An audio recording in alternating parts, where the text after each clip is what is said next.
हरिओम राधे। राजा युधिष्ठिर बोले, हे भगवान, मैं आपको कोट कोट नमस्कार करते हूँ। अब आप कृपा करके चैत्र शुक्ल की पक्ष की एकादशी का के विषय में बताइए और उसका मातम्य बताइए और इस एकादशी का क्या नाम है। इस प्रकार भगवान कहने लगे श्री कृष्ण कि महाराज, एक समय यही प्रश्न राजा दिलीप ने किया था गुरु वशिष्ठ से। तब गुरु वशिष्ठ ने कहा, राजन, चैत्र मास के शुक्ल पक्ष में एकादशी को एक कामदा एकादशी कहते हैं। यह परम पुण्यदायी होती है, सभी पापों को राख के समान जलाकर रख देती है और पुत्र पौत्र देने वाली होती है। इससे मनुष्य कुयोनि में पड़ा हुआ भी तर जाता है, उस योनि से छूट जाता है। अब मैं आपको कथा सुनाता हूँ, सुनिए। प्राचीन काल में रत्नपुर नामक एक सुंदर नगर था। वहाँ पर अनेक ऐश्वर्य से युक्त पुंडरीक नाम का एक नाग राज्य करता था। रत्नपुर नगर में अनेक अप्सराएं, किन्नर तथा गंधर्व भी निवास करते थे।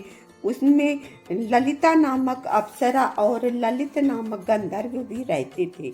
वे दोनों पति पत्नी के रूप में रहते थे। उन दोनों में अत्यंत प्रेम था।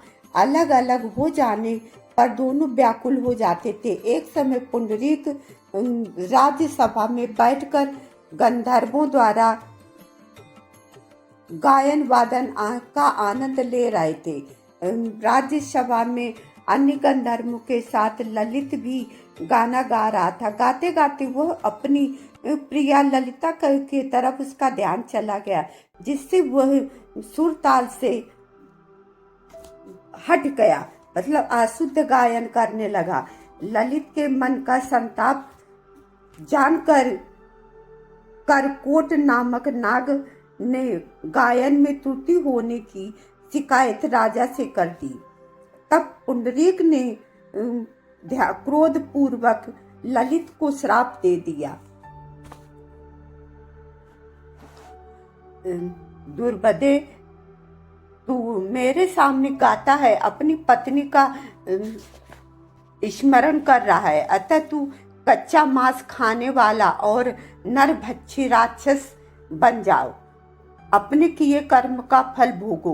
पुंडरीक के श्राप से ललित उसी क्षण विकराल राक्षस हो गया और वह अनेक दुखों को भोगने लगा। उसकी प्रियतमा ललिता को यह सब मालूम हुआ तो उसको अपने पति की विकराल आकृति देखकर मन ही मन अत्यंत दुखित हुई और वह अपने पति के उद्धार का मार्ग सोचने लगी। एक बार ललिता अपने पति के पीछे घूमती घूमती विंध्याचल पर्वत पर गई, जहाँ पर श्रृंगी ऋषि का आश्रम था और वो वहां जाकर विनीत भाव से प्रार्थना करने लगी, हे मुनिदेव, मैं बहुत दुखी हूँ, आप मेरी विपत्ति का निवारण कीजिए।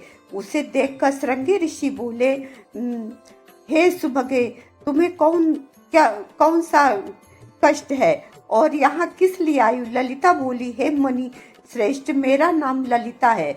मेरे स्वामी राजा पुंडरीक के श्राप से विशालकाय राक्षस हो गए हैं, उनके उद्धार का कोई उपाय बताए। श्रृंगी ऋषि बोले, हे गंधर्व कन्या, अब चैत्र शुक्ल एकादशी आने वाली है, इसका नाम कामदा एकादशी है। उसका व्रत करने से मनुष्य को की सभी कामनाओं की सिद्धि होती है। यदि तू कामदा एकादशी का व्रत कर उसके पुण्य को अपने पति को समर्पित कर दो तो तुम्हारे पति शीघ्र ही राक्षस योनि से छूट जाएंगे। मुनि के ऐसे वचन सुनकर ललिता ने चैत्र शुक्ल एकादशी आने पर विधि पूर्वक उसका पूजन और व्रत किया और रात जागरण भी किया।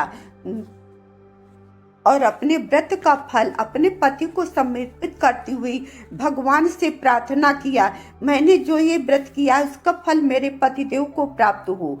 इसके पुण्य से वह राक्षस योनि से छूट गया। एकादशी का फल देते ही उसका पति राक्षस योनि से मुक्त हो अपने पुराने स्वरूप में प्राप्त हुआ।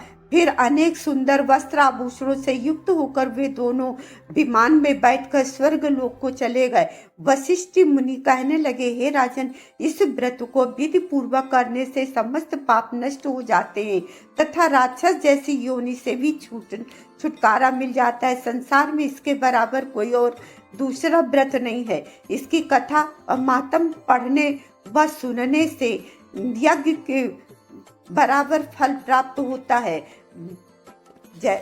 अनेकों वाजपेयी यज्ञ के बराबर फल प्राप्त होता है। बोलो एकादशी माता की जय।